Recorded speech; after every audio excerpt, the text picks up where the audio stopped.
From the unpublished files of Dr. John Watson, these are the fantastical adventures of Sherlock Holmes.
Thunder tears the air asunder.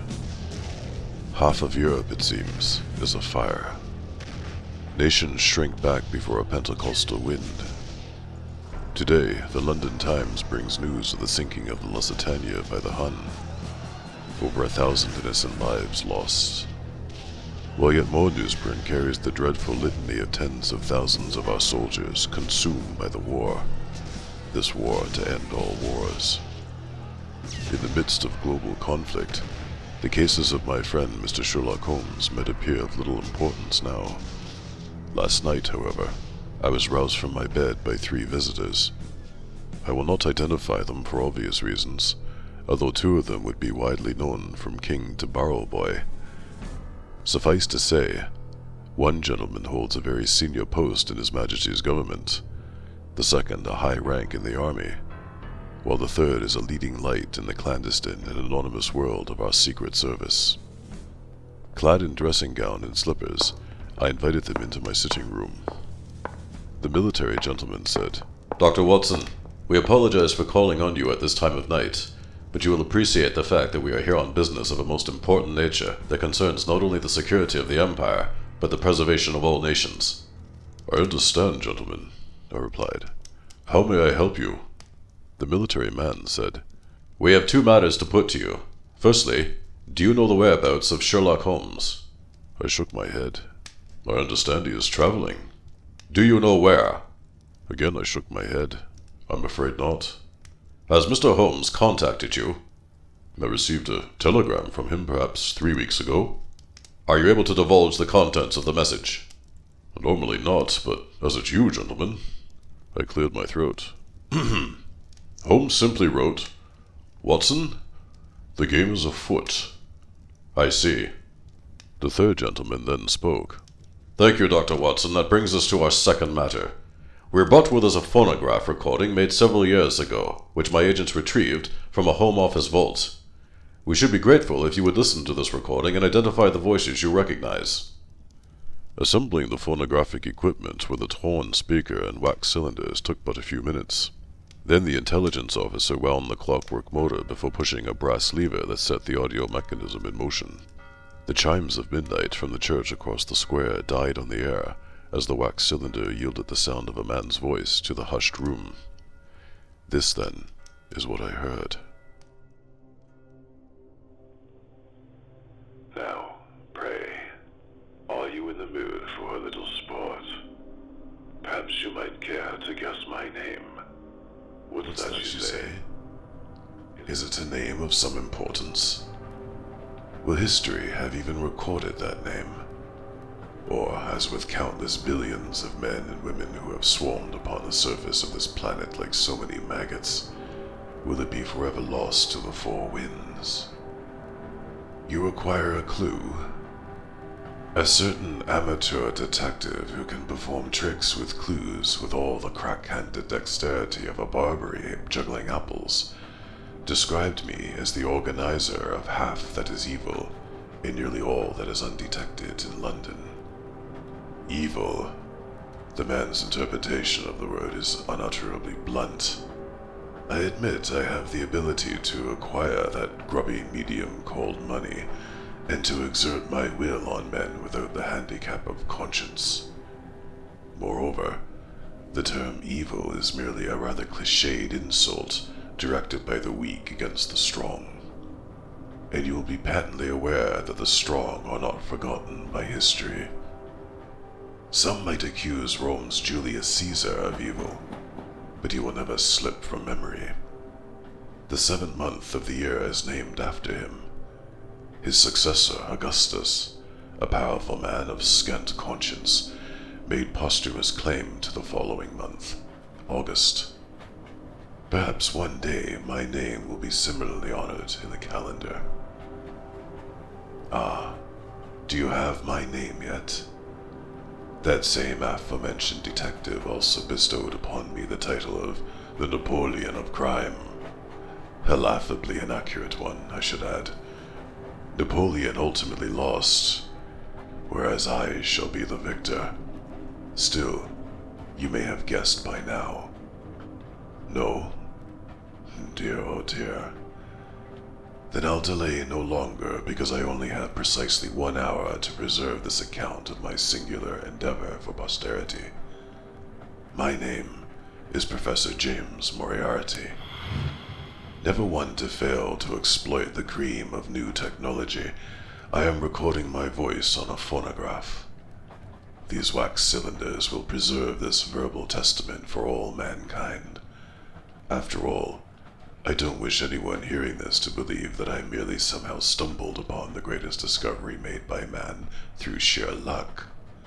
Believe me, luck is for fools. Effort mated with intelligence brings success, not mere chance. What I have uncovered is the result of 25 years of painstaking labor and applied thought. Indeed, the purpose of my criminal career, as the ignorant might term it, has merely been to fund important research work, although I have to admit that devising all those nefarious strategies did reward me with a modicum of entertainment. I dare say I could have netted the required capital via legitimate commerce, but how deadly dull those long years would have been. Indeed, I would never have had the opportunity to engage in those cerebral duels with that aforementioned detective, one Sherlock Holmes, a name, I dare say, soundly forgotten by history. Now here I am, Professor Moriarty, sitting alone in a most elegantly appointed carriage that is drawn by a privately chartered locomotive. It is the 1st day of November, 1903. On the throne of England and commanding the British Empire is that idiot wastrel, King Edward VII. No doubt during the pauses between my words you can hear that clickety-click of iron wheels against track. Isn't it an evocative sound? A symphony for the traveler. The time is 10 minutes before midnight. We are passing through a forbidding moor that is ill-lit by a gibbous moon. In a short while, there, did you hear it? The train's whistle. The driver has signaled that we are but a few miles from most singular destination. Even now I can see ocean away to my right. Yet what unfurls beyond the windows on this fiercely cold winter's night is of far less importance than what lies on the desk in front of me. In this snugly warm carriage is the product of 25 years of the most demanding labor imaginable. If through the medium of these wax cylinders you could see what this singular object is, you might not immediately be moved to excitement. It is merely a book, you might say. Ah, but what a book. Not just any book. Hear that? That whispery sound. Like the voices of a million ghosts revealing secrets from beyond the grave. Ah, that sound you hear, my friends, is the pages of this great and glorious tome. And if you could see the title, that strange and darkly powerful title that has filled many a man with dread, you still might not understand its importance. But I proclaim here and now that this, indeed, is the book of books. It is the bridge between worlds. It is the Necronomicon. My diaries reveal in intricate detail the background to my research. However, to toss you a little information in easily digestible morsels will help you to understand what I am about to accomplish tonight. 25 years ago, a large body of antique volumes came into my possession from some ruffian who wanted little more in exchange for them than the price of a few quarts of gin to souse his bloated liver. From the blood-spattered trunk they arrived, one can deduce without difficulty how the ruffian came by them. No matter. I examined the volumes, intending to sell them on to collectors. However, these were no ordinary books. For the main part, they related to occult matters in a number of disparate cultures. Now, these volumes did tickle my curiosity delightfully. Moreover, there were several journals in the excitable hand of a certain Father Solomon Buchanan, a man of God who was clearly far more interested in what lay in pagan tracts than can ever be found in the Gospels. I quickly grasped the core of the man's fascination with these apparently disparate cultures. From the Americas to Europe to Africa to the Orient, he studied pagan mythology and arcane writings in search of a common element universal to all cultures across the globe, yet a common element that was a deeply held secret, and known only to an inner sanctum of priests, witch doctors, and shamans. Now, this was something of immense interest, because if the most powerful individuals guard certain information with the utmost rigor, it means just one thing: that information confers power on its keeper. And isn't power the most sublime asset of all? On the table before me in my study of all those long years ago, I carefully laid out drawings that Father Buchanan had made of statues from Mesopotamia, tomb paintings from Egypt, ritual masks from the Tehucan people of Central America, cremation jars from Ban Nadai in India, and a bronze cauldron that belonged to a priest of China's Shang dynasty. To an uneducated eye, the drawings would merely be of museum pieces. However, even though these depictions of archaeological artifacts came from each corner of the globe and were many thousands of years old, they all contained a representation of the same being, one that is squat, bulbous, some might say toad-like. Yet it has little in the way of facial features save for a vertical slit-like mouth above which sit toad-like eyes. In each representation, hooded priests worship before it, while scattered before this object of veneration are several human limbs and heads. This is one example of multitudinous deities that are common in disparate cultures. Ergo, at some point in man's history, fabulous creatures occupied our world. There are suggestions in Buchanan's journals that there was a mingling of human and inhuman blood. Moreover, these creatures were worshipped as gods, the masters of humanity. Night after night I pored over Father Buchanan's writings. He enthused about a secret book, the Necronomicon. He recounted ancient testimonies of men driven mad after encountering abominable, unhuman races that dwell in the sea or in subterranean lairs. Strange words leaped out at me from the text: Cthulhu, Dagon, Yigolanak, Shub-Niggurath, Dowloth. Soon I realized that the priest had discovered not only a hitherto unknown race of beings that had long ago penetrated our world, but that these old ones possessed a source of enormous occult power. A power capable of being accessed and exploited by a man of knowledge and courage. Now, 25 years later, I, Moriarty, am within barely 50 minutes of achieving just that. The power of steam and electricity barely.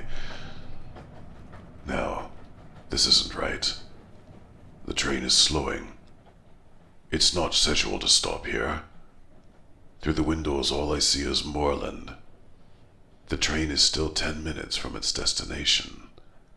Now. Forgive me for that pause. The train has indeed come to halt. Here is my trusted assistant, Dr. Cowley. What's the delay, Cowley? We must be at Bernstein by 12:15. We're continuing immediately, Professor. We've paused to allow one of the engineers to be brought on board. What on earth is an engineer doing here? He should be at the drainage site. I'm sorry, Professor, but there appears to have been a problem. Problem? What problem, Cowley? I was telegrammed that the area had been successfully drained. I'm not sure of the details, Professor, but the engineer is waiting in the next... Bring him in, then. Let's hear what he has to say. This is most irritating. Nevertheless, I will keep the clockwork running on the phonograph in order to record my conversation with the man that Dr. Cowley is in the process of collecting from the next carriage. The sound of the locomotive. We are in motion once more. I should be dreadfully annoyed if we weren't in Bernstein on time. And now here is the engineer, a bespectacled man of 55, I should say, in his Norfolk jacket and muddy boots. Sit down, there's a good fellow, and don't be distracted by this apparatus. You'll have seen my phonograph recording equipment before. Indeed I have, sir. I am keeping an oral record of a scientific experiment. Every sound you utter will be preserved on the wax cylinder here as it turns. Don't worry, it won't bite. I understand, sir. Now, I need to know the nature of the problem that has taken you away from your work in order to stop this train. Well, sir, I thought you should. First of all, your name, for the benefit of record. Of course, sir. My name is Victor Hatherley. You're the hydraulic engineer? I am. Then, for our audience, perhaps you will briefly explain the nature of the contract of works I awarded to your company earlier this year. If you wish, sir. I do wish, Hatherley. Now lean forward. Speak clearly. The firm of engineers with which I am employed has been contracted to drain a parcel of low-lying hinterland that lies on the Yorkshire coast. 5 years ago, a storm in the North Sea flooded the village of Bernstein. Since that time, the village has lain at the bottom of a lagoon of salt water that averages some 12 feet in depth. My colleagues and I erected sea defenses in order to isolate the lagoon, which we then proceeded to drain with the aid of steam pumps. And now the village of Bernstein has been reclaimed from the ocean. Indeed it has, sir. So what problem has brought you all the way out here to stop my train? The men wish to discontinue work at the site. Then fire them. We require a number of men to serve the pumps, otherwise seepage through the subjacent soil results in fresh flooding. And why, pray, do the men refuse to earn the wages I am paying them? The navies aren't happy. They say, "Speak up. The phonograph can't record murmurs." The professional men continue their duties, but the navies are afraid to enter the village. I dare say there are a few human bones, Hatherley, mouldering in the silt. After all, I gather that 150 villagers were lost when the place was flooded. The men aren't afraid of skeletons, sir. Then what, pray, is the problem? They discovered bodies in the buildings when the water levels dropped far enough for them to enter. Well then, the people they found in the houses, they were still alive.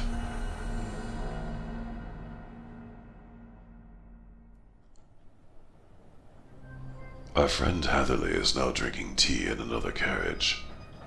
The absurdity of these artisans. They fear their own shadows. I, Professor Moriarty, please take a fix on that name, will not be afraid to enter the drowned village, for I know that is where the greatest treasure of all lies. It was in Bernstein that Father Solomon Buchanan discovered an ancient pagan temple beneath the parish church, a temple dedicated to the worship of the Old Ones described in the Necronomicon. In a little while I will enter the temple. I will conduct the solemn rites that I have painstakingly reconstructed from 1,000 fragmentary ancient texts. Then we shall see what we shall see.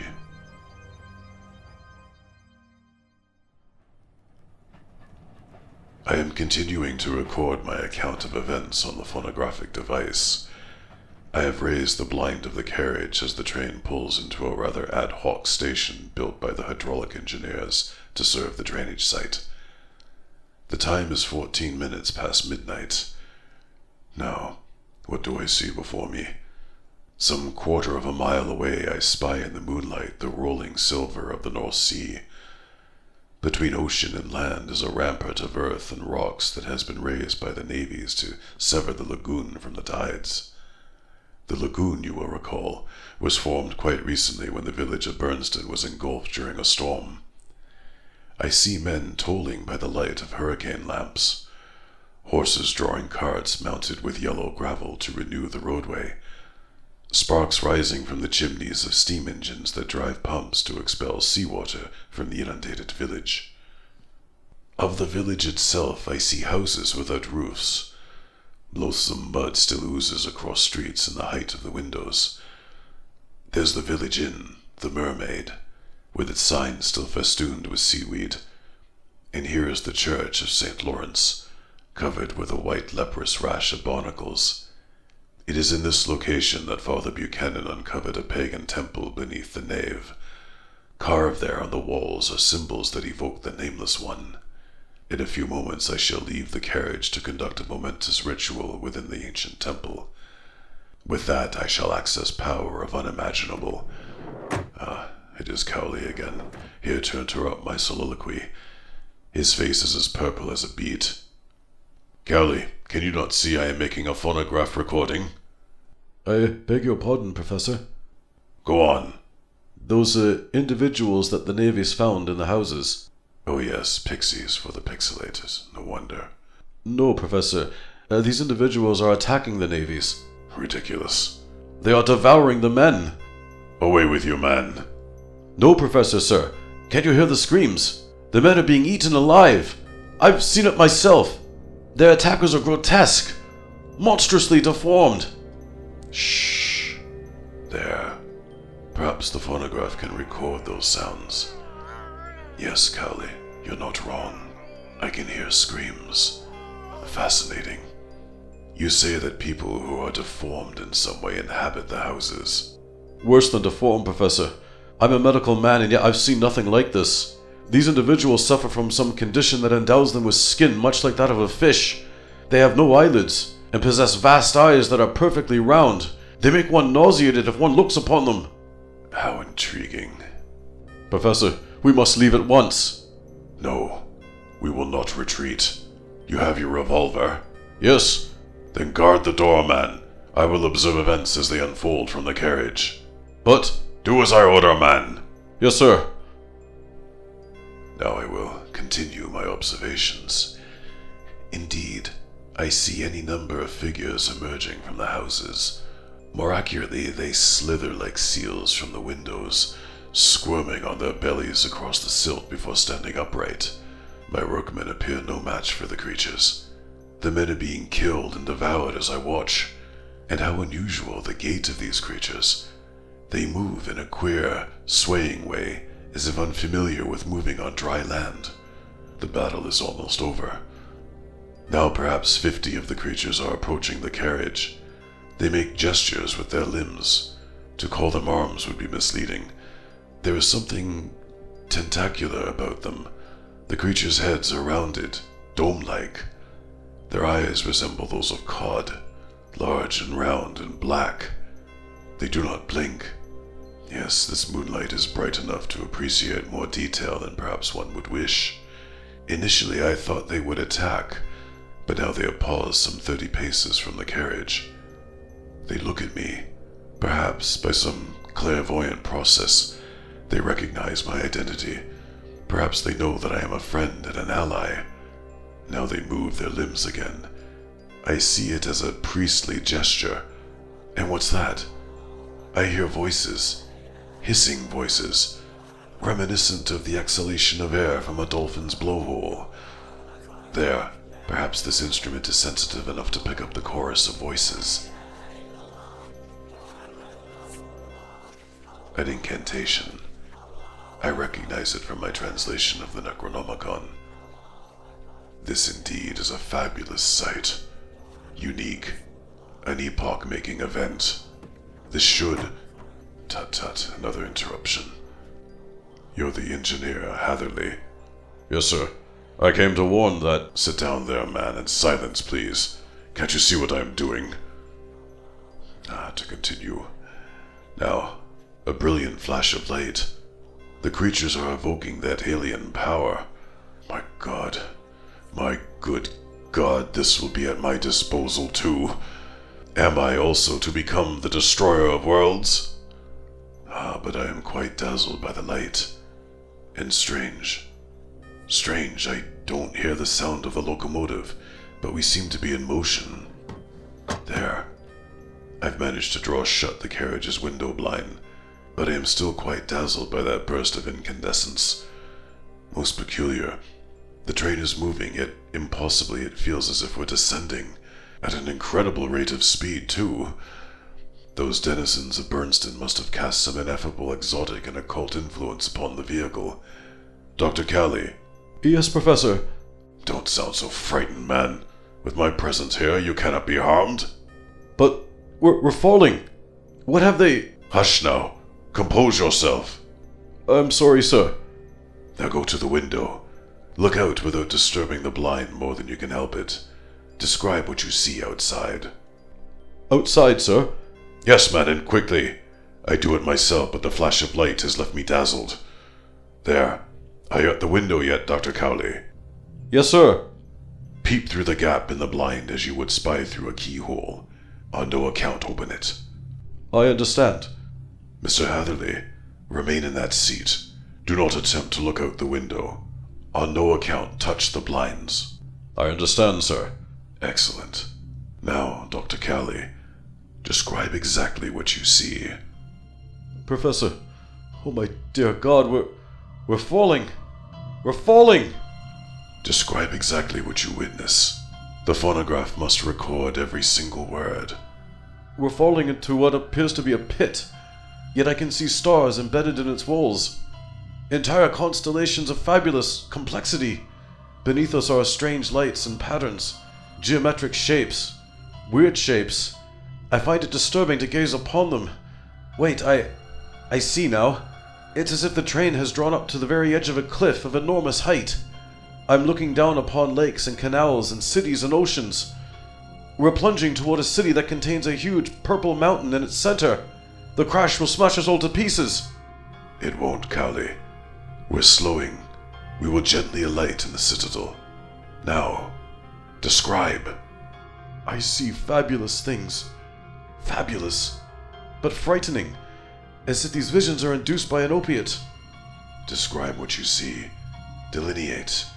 Give me details. Colors, shapes, metaphor and simile if you must. It's an exotic city, like something from a dream. It is how I imagined the appearance of Byzantium. We pass through rose-colored mist. I see houses stacked terrace on terrace, one above the other, as they march up toward the mountain of purple. Myriads of chimneys expel fragrant smoke that drifts on star winds. I see ships with golden sails on oceans of emerald. I see towers of ivory reaching to the sky. I see dome on dome on dome stretching into infinity. I see bronze bells the size of battleships set into arches. The bells swing back and forth, ringing out fabulous notes that shimmer with an alien resonance across the city. Bell peals that will never change and never decay so long as the cosmos shall retain its cohesion. Through chinks in the window frame I smell the most beautifully exotic traces of incense. Spices, too, from kitchens that were old when the pyramids were new. I hear unearthly music, magic fluting, drums beating. I hear singing in the streets, songs of ineffable beauty, melodies of numinous power. That is our reception party, Cowley. We will be honored guests. We are flying low over the city now. I can see people, millions of people thronging the streets. I sense their jubilation, their adoration of us. This is akin to a family reunion. We are not venturing here, Professor. We are returning. Indeed we are, Dr. Cowley. Now the train glides through the air. I see our line of carriages headed by the locomotive still issuing steam. The train has all the supple grace of a snake gliding through water. Beneath us are bazaars, oriental marketplaces, kasbahs shaded by silken awnings. Turquoise banners ripple in the perfumed breeze of evening. I see geese white as snow in gardens, leaping fish in fountains. I see millions of people in the exotic robes of Arabia, fabrics of gold, crimson, scarlet, jade. Now we approach the purple mountain that rises above everything like a god of old. It gleams as if illuminated from within. Oh, I see a transfiguration. No! No! Cowley, continue to relate what you see below us. But... no, it's changing, transforming, degrading. The entire city is melting into the most obscene... Describe. Describe! Monsters. Those aren't men down there. They're creatures with webbed hands, barbel-necked, eyes like toads bulging from the ugliest faces. I know I can have no knowledge of this, but somehow I divine that these beasts are profane. They are man and monster mated into a terrible form. Please, permit me to close my eyes. Dr. Cowley, tell me what lies below. I see the city as a malignant sore on a body. From it ooze rivers of corruption through which its inhabitants swim to mock us. I see the mountain grow larger, swelling, transforming. Features form upon it. Mouth, eyes, hideous eyes. That... oh, I cannot look into those eyes. And it speaks. The mountain speaks to me. I know the meaning, if I don't understand the words. It tells me to cease to hope. It describes what I shall become. Please! Ah, that pitiful sobbing is my assistant, Dr. Cowley. He is quite unmanned. Stay huddled in the corner if you will, sir. You've served your purpose. So that leaves the engineer and me with our wits still intact. For obvious reasons, I shall not trouble to look out the window yet, for I must sheath myself in protective incantations from the Necronomicon. Wait, the book. Where is it? Hatherley, what are you doing with my book? Hand it to me at once! No, Professor Moriarty, I'll not hand it back. My name is not Professor Moriarty. What on earth? Indeed you are, Moriarty. Professor James Moriarty. Hatherley, I insist. Come, Moriarty. If I know your true identity, surely you can guess mine. Especially if I remove my spectacles and this irritating India rubber compound from my cheeks. Holmes. Sherlock Holmes. One and the same, Professor. Holmes, give me the book. If you do not, we will be... Killed?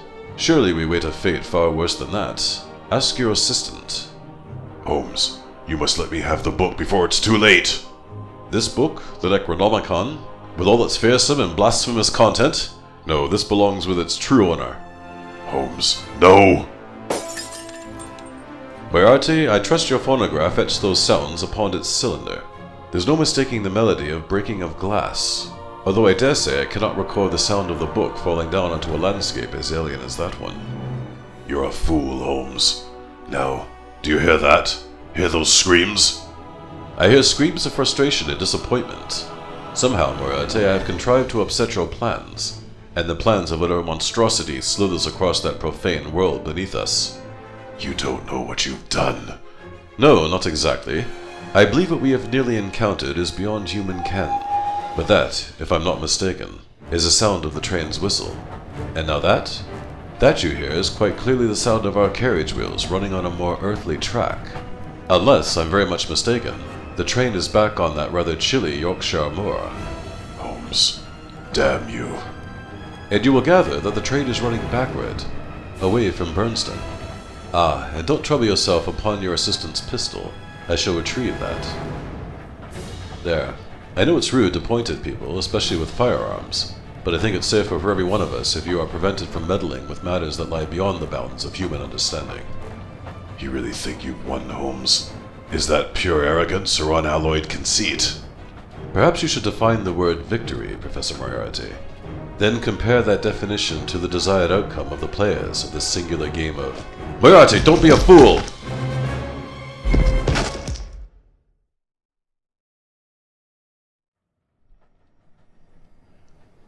My name is Sherlock Holmes. Today is the 3rd day of November, 1903. The sun is shining over freshly plowed fields as the train steams toward the station at York.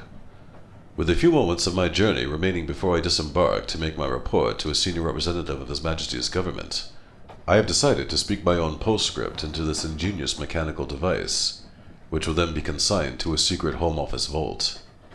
You will have listened to these phonograph cylinders and heard a record of Moriarty's folly. Ah, and what of Moriarty himself?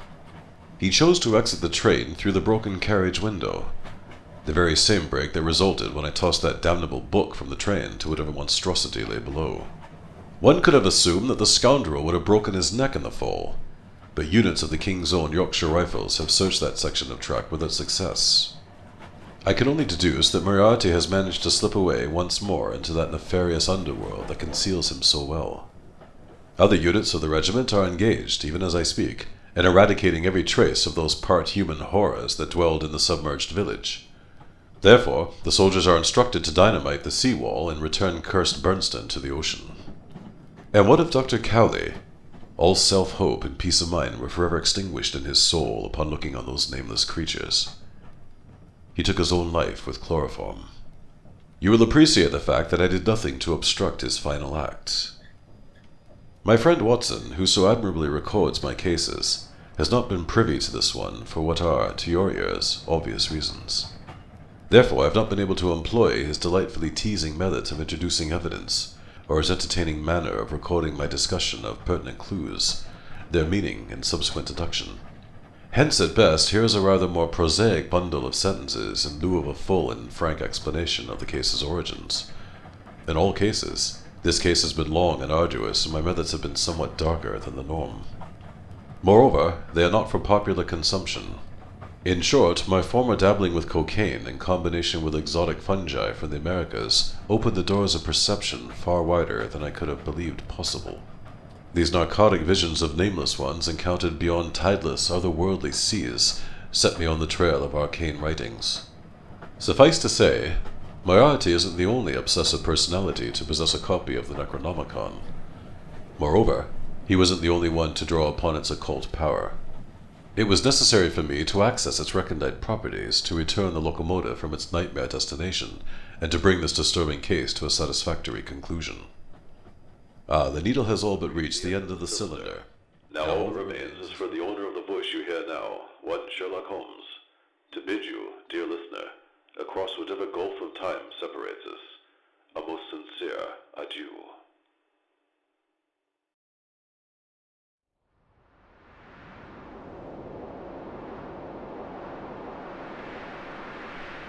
Epilogue by John H. Watson, M.D. The three gentlemen have left my house with their gramophone and cylinders of wax that document those most singular events. I did as I was asked and identified the voices of Holmes and Moriarty. My three visitors were apparently satisfied, and yet they did not elaborate further on the nature of their mission, or how they will use the information I have given them. Such is the secrecy of wartime. I am alone again with my thoughts and a transcript of the recording.